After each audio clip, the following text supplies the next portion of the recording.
ಇವತ್ತು ಶಿಗ್ಗಾವಿಯಲ್ಲಿ ಕಾಂಗ್ರೆಸ್ ಕೃತಜ್ಞತಾ ಸಮಾರಂಭವನ್ನ ಆಯೋಜನೆ ಮಾಡಿದೆ. ಇವತ್ತು ಸಂಜೆ 4 ಗಂಟೆಗೆ ಶಿಗ್ಗಾವಿಗೆ ತೆರಳಲಿದ್ದಾರೆ ಮುಖ್ಯಮಂತ್ರಿ ಸಿದ್ದರಾಮಯ್ಯನವರು. ಇವತ್ತು ಬೆಳಗಾವಿಯಲ್ಲಿ ವಾಸ್ತವ್ಯವನ್ನ ಹೂಡಲಿದ್ದಾರೆ ಸಿಎಂ.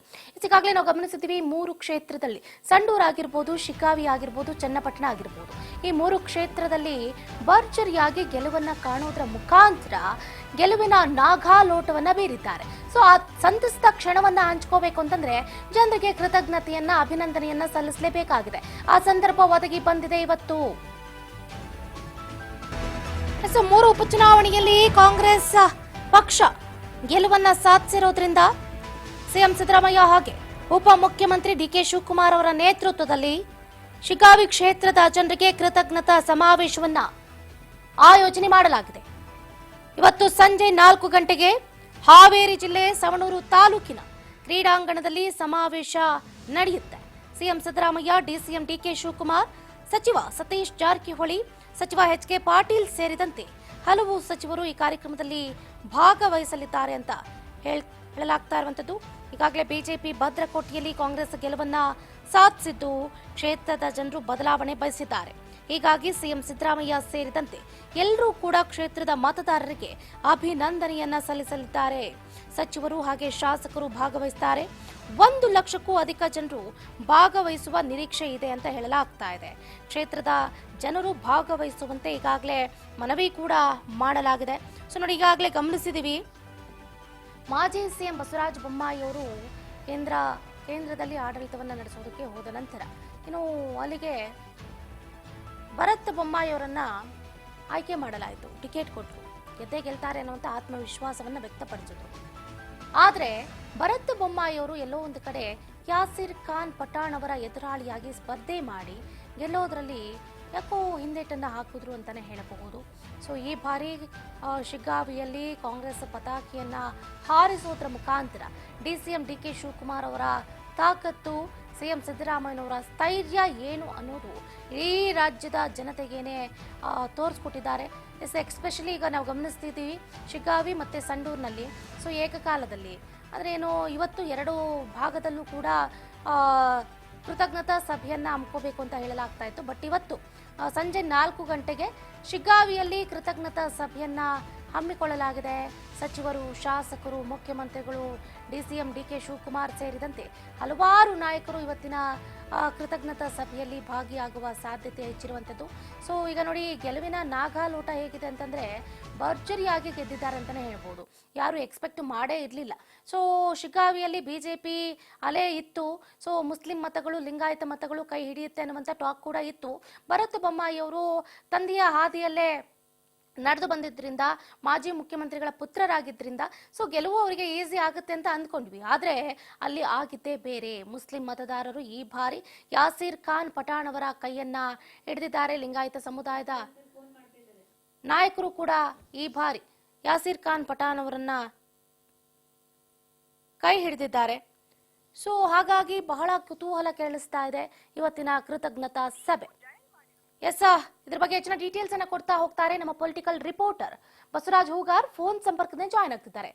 ಬಸವರಾಜ್, ಗಮನಿಸ್ತಾ ಇದೀವಿ 3 ಕ್ಷೇತ್ರದಲ್ಲಿ ಶಿಗ್ಗಾವಿ, ಸಂಡೂರು, ಚನ್ನಪಟ್ಟಣದಲ್ಲಿ ಭರ್ಜರಿಯಾಗಿ ಗೆಲುವನ್ನ ಕಂಡಿರುವಂತಹ ಕಾಂಗ್ರೆಸ್ನ ನಾಯಕರು ಇವತ್ತು ಶಿಗ್ಗಾವಿಯಲ್ಲಿ ಸಂಜೆ 4 ಗಂಟೆಗೆ ಕೃತಜ್ಞತಾ ಸಮಾರಂಭದಲ್ಲಿ ಭಾಗಿಯಾಗ್ತಿದ್ದಾರೆ. ಎಷ್ಟರ ಮಟ್ಟಿಗೆ ಖುಷಿ ಉಮ್ಮಡಿಸಿದೆ ಅಂತ? ಚಂದ್ರಕಲಾ, ಇವತ್ತು ಸಿಎಂ ಸಿದ್ದರಾಮಯ್ಯ ಅವರು, ಡಿಸಿಎಂ ಡಿಕೆ ಶಿವಕುಮಾರ್ ಅವರು 2 ವಿಧಾನಸಭಾ ಕ್ಷೇತ್ರದಲ್ಲಿ ಒಂದು ಕೃತಜ್ಞತಾ ಸಮಾವೇಶಕ್ಕೆ ಸಾಕ್ಷಿ ಆಗಲಿದ್ದಾರೆ. ಸಾಕಷ್ಟು ಒಂದ್ ಕಡೆ ಉಪಚುನಾವಣೆಯಲ್ಲಿ 3 ವಿಧಾನಸಭಾ ಕ್ಷೇತ್ರಗಳಲ್ಲೂ ಕೂಡ ಕಾಂಗ್ರೆಸ್ ಪಕ್ಷದ ಅಭ್ಯರ್ಥಿಗಳು ಗೆದ್ದಿರ್ತಕ್ಕಂಥದ್ದು. ಯಾಕಂತಂದ್ರೆ ಅವರು ನಿರೀಕ್ಷೆ ಮಾಡಿರ್ಲಿಲ್ಲ 3 ವಿಧಾನಸಭಾ ಕ್ಷೇತ್ರಗಳಲ್ಲಿ ಕೂಡ ಕಾಂಗ್ರೆಸ್ ಪಕ್ಷದ ಅಭ್ಯರ್ಥಿಗಳು ಗೆಲ್ತಾರೆ ಅನ್ನುವಂಥದ್ದು. ಒಂದ್ ಕಡೆ ಏನ್ ಕಿತ್ತೂರು ಕರ್ನಾಟಕ ಭಾಗದಲ್ಲಿ ಸಿಗ್ಗಾ ವಿಧಾನಸಭಾ ಕ್ಷೇತ್ರ ಅದು ಬಿಜೆಪಿ ಭದ್ರಕೋಟೆ ಆಗಿತ್ತು. ಆದ್ರೆ ಅಲ್ಲಿ ಕಾಂಗ್ರೆಸ್ ಅಭ್ಯರ್ಥಿಯನ್ನ ಗೆಲ್ಲಿಸೋದು ಅಷ್ಟೊಂದು ಸುಲಭ ಅಲ್ಲ ಅನ್ನುವಂತ ಲೆಕ್ಕಾಚಾರದಲ್ಲಿ ಕಾಂಗ್ರೆಸ್ ಪಕ್ಷದ ನಾಯಕರಿದ್ರು, ಸಾಕಷ್ಟು ರಣತಂತ್ರ ಹೂಡಿದ್ರು. ಕೊನೆಯ ಪಕ್ಷದಲ್ಲಿ ಏನು ಕಾಂಗ್ರೆಸ್ ಅಭ್ಯರ್ಥಿ ಕೂಡ ಅಲ್ಲಿ ಗೆದ್ದಿರ್ತಕ್ಕಂಥದ್ದು. ಹಾಗಾಗಿ ಕಾಂಗ್ರೆಸ್ ಪಕ್ಷದ ನಾಯಕರಿಗೆ ಸಾಕಷ್ಟು ಒಂದ್ ಕಡೆ ಉತ್ಸಾಹ ಹೆಚ್ಚಾಗಿರ್ತಕ್ಕಂಥದ್ದು. ಹಾಗಾಗಿ ಆ ಒಂದು ಸಿಗ್ಗಾವಿಯ ಒಂದು ವಿಧಾನಸಭಾ ಕ್ಷೇತ್ರದಲ್ಲಿ ಕೂಡ ಇವತ್ತು ಬೃಹತ್ ಮಟ್ಟದ ಒಂದು ಸಮಾವೇಶ ಕೂಡ ಆಯೋಜನೆ ಮಾಡಿರ್ತಕ್ಕಂಥದ್ದು. ಇತ್ತ ಸಂಡೂರು ವಿಧಾನಸಭಾ ಕ್ಷೇತ್ರದಲ್ಲಿ ಕೂಡ ಇವತ್ತು ಮೊದಲಿಗೆ ಸಂಡೂರು ವಿಧಾನಸಭಾ ಕ್ಷೇತ್ರದಲ್ಲಿ ಕೂಡ ದೊಡ್ಡ ಮಟ್ಟದಲ್ಲಿ ಕಾರ್ಯಕ್ರಮವನ್ನು ಕೂಡ ಇವತ್ತು ಕೃತಜ್ಞತಾ ಸಮಾವೇಶವನ್ನು ಕೂಡ ಹಮ್ಮಿಕೊಂಡಿರ್ತಕ್ಕಂಥದ್ದು. ಯಾಕಂತಂದ್ರೆ ಅಲ್ಲಿ ತುಕಾರಾಮ್ ಅವರು ಕೂಡ ಸಂಸದರಾಗಿ ಆಯ್ಕೆಯಾಗಿದ್ರು. ಆ ಒಂದು ಸ್ಥಾನದಿಂದ ತೆರವಾಗಿರ್ತಕ್ಕಂಥದ್ದು ಉಪಚುನಾವಣೆ ಆಯ್ತು. ಈ ಒಂದು ನಿಟ್ಟಿನಲ್ಲಿ ಅಲ್ಲಿ ಸಾಕಷ್ಟು ಸಿಎಂ ಸಿದ್ದರಾಮಯ್ಯ ಕೂಡ 3 ದಿನಗಳ ಕಾಲ ಕೂಡ ಹೋಗಿ ಚುನಾವಣಾ ಪ್ರಚಾರದಲ್ಲಿ ಭಾಗಿಯಾಗಿದ್ರು. ಸಾಕಷ್ಟು ದೊಡ್ಡ ಮಟ್ಟದಲ್ಲಿ ಕೂಡ ಬಿಜೆಪಿ ನಾಯಕರು ಸಾಕಷ್ಟು ಪೈಪೋಟಿ ನಡೆಸಿದ್ರು. ಜನಾರ್ದನ್ ರೆಡ್ಡಿ ಅವರು ಕೂಡ ಅಲ್ಲಿ ಬೀಡು ಬಿಟ್ಟಿದ್ರು. ಅದರಂತೆ ಕಾಂಗ್ರೆಸ್ ಪಕ್ಷದ ಸಂತೋಷ್ ಲಾಡ್ ಅವರು ಕೂಡ ಬೀಡು ಬಿಟ್ಟಿದ್ರು. ದೊಡ್ಡ ಮಟ್ಟದಲ್ಲಿ ಪ್ರಚಾರ ನಡೆಸಿದ್ರು.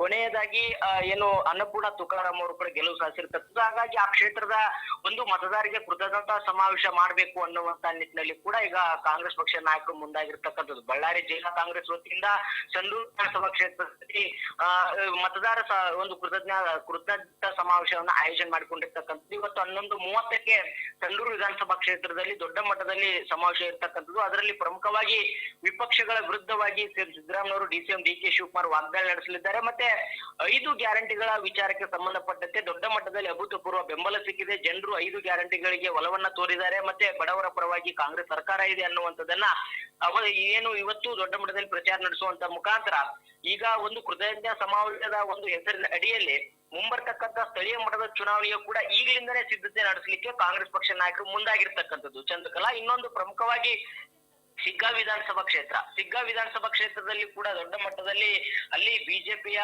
ಒಂದು ಕೂಡ ಪ್ರಬಲವಾಗಿದ್ದಾರೆ ಎನ್ನುವಂತ ಮಾತಿತ್ತು. ಯಾಕಂತಂದ್ರೆ ಮಾಜಿ ಸಿಎಂ ಬಸವರಾಜ ಬೊಮ್ಮಾಯಿ ಅವರು ಕೂಡ ಅಲ್ಲಿ ಹಲವಾರು ಬಾರಿ ಶಾಸಕರಾಗಿ ಆಯ್ಕೆಯಾಗಿದ್ರು. ಅವರ ಪುತ್ರನನ್ನೇ ಕಣಕ್ಕಿಳಿಸಿದ್ರು. ದೊಡ್ಡ ಮಟ್ಟದಲ್ಲಿ ಅವರು ಕೂಡ ಬಿ ಎಸ್ ಯಡಿಯೂರಪ್ಪನವರಾಗಿರ್ಬೋದು, ಸಾಕಷ್ಟು ಬಿಜೆಪಿ ನಾಯಕರು, ಘಟಾನುಘಟಿ ನಾಯಕರು ಅಲ್ಲಿ ಪ್ರಚಾರಕ್ಕೆ ಹೋಗಿ ಸಾಕಷ್ಟು ಅಬ್ಬರದ ಪ್ರಚಾರ ನಡೆಸಿದ್ರು. CM Siddaramaiah DCM DK Shivakumar ಅವರು ಕೂಡ ಕಾಂಗ್ರೆಸ್ ಪಕ್ಷದ ಅಭ್ಯರ್ಥಿಯ ಪರವಾಗಿ, ಪಠಾಣ ಅವರ ಪರವಾಗಿ ದೊಡ್ಡ ಮಟ್ಟದಲ್ಲಿ ಅವರು ಕೂಡ ಪ್ರಚಾರ ನಡೆಸಿದ್ರು.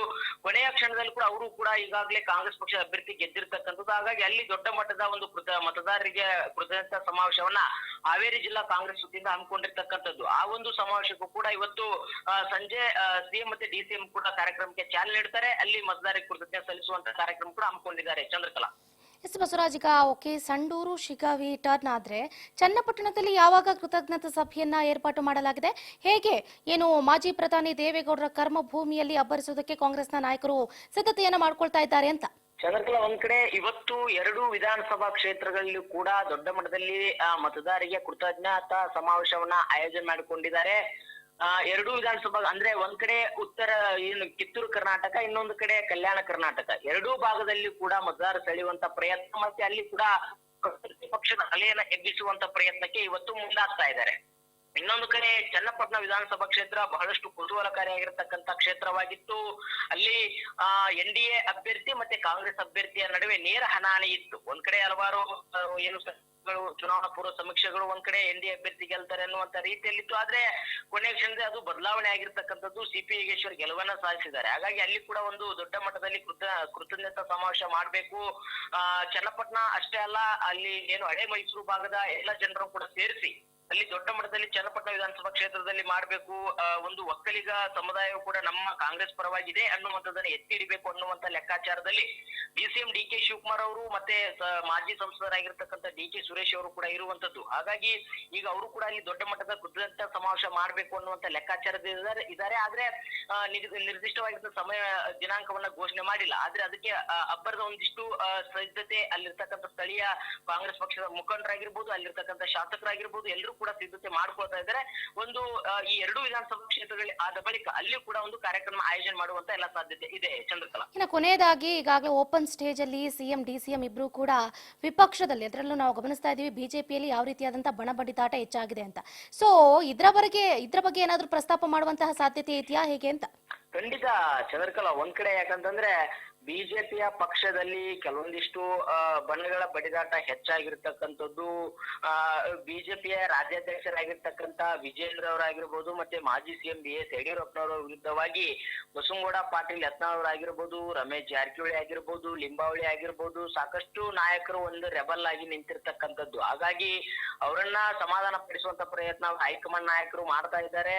ಕೆಲವಷ್ಟು ಒಂದು ನೋಟಿಸ್ ಅನ್ನ ಕಳಿಸಿ ಕೆಲವಷ್ಟು ಸಮಾಧಾನ ಪಡಿಸುವಂತ ಕೆಲಸ ಮಾಡಿದ್ರೆ, ಇನ್ನು ಕೂಡ ಒಂದ್ ರೀತಿಯಲ್ಲಿ ಒಂದಿಷ್ಟು ಬಣ ಬಡಿದಾಟ ಇರ್ತಕ್ಕಂಥ, ಹಾಗಾಗಿ ಇವುಗಳನ್ನ ಒಂದು ಪ್ಲಸ್ ಪಾಯಿಂಟ್ ಮಾಡಿಕೊಂಡು ಬಿಜೆಪಿಯ ಪಕ್ಷದಲ್ಲಿ ಒಂದ್ ಕಡೆ ಬಣ ಬಡಿದಾಟ ಇದೆ. ಹಾಗಾಗಿ ಅವ್ರು ಏನಾದ್ರು ಸರ್ಕಾರ ಇದ್ದಿದ್ರೆ ಅವರು ಸರಿಯಾದಂತ ಸರ್ಕಾರ ಒಂದು ಜನರಿಗೆ ಒಳ್ಳೆ ಆಡಳಿತ ಕೊಡ್ಲಿಕ್ಕೆ ಸಾಧ್ಯ ಇರ್ಲಿಲ್ಲ. ಹಾಗಾಗಿ ನಮ್ಮ ಸರ್ಕಾರ ಒಳ್ಳೆ ಆಡಳಿತವನ್ನು ಕೊಡ್ಲಿಕ್ಕೆ ಸಾಧ್ಯ. ಹಾಗಾಗಿ ಕಾಂಗ್ರೆಸ್ ಪಕ್ಷಕ್ಕೆ ಎಲ್ಲರೂ ಕೂಡ ನೀವು ಬೆಂಬಲಿಸಬೇಕು ಅನ್ನುವಂತ ನಿಟ್ಟಿನಲ್ಲಿ ಇವತ್ತಿನ ಎರಡೂ ವಿಧಾನಸಭಾ ಕ್ಷೇತ್ರಗಳ ಸಮಾವೇಶದಲ್ಲಿ ಒಂದ್ ಕಡೆ ಸಿಎಂ ಮತ್ತೆ ಡಿಸಿಎಂ ಅವರು ಕೂಡ ಜನರನ್ನ ಸೆಳೆಯುವಂತ ಪ್ರಯತ್ನ ಮಾಡ್ಲಿದ್ದಾರೆ. ಯಾಕಂತಂದ್ರೆ ವಿಪಕ್ಷಗಳ ಒಂದಿಷ್ಟು ಒಡಕು ಏನಿದೆ, ಒಂದಿಷ್ಟು ಅಸಮಾಧಾನ ಏನಿದೆ, ಅವುಗಳನ್ನೆಲ್ಲವನ್ನು ಕೂಡ ಅದನ್ನ ಅಸ್ತ್ರವಾಗಿ ಉಪಯೋಗಿಸಿಕೊಂಡು ಮತದಾರರಲ್ಲಿ ಒಂದು ಅವ್ರ ಬಳಿ ಹೇಳುವಂತ ಎಲ್ಲ ಸಾಧ್ಯತೆ ಇರುವಂತದ್ದು. ಚಂದ್ರಕಲಾ, ಥ್ಯಾಂಕ್ ಯು ಬಸವರಾಜ್ ಹೂಗಾರ್ ನಿಮ್ಮ ಕಂಪ್ಲೀಟ್ ಡೀಟೇಲ್ಸ್ಗಾಗಿ.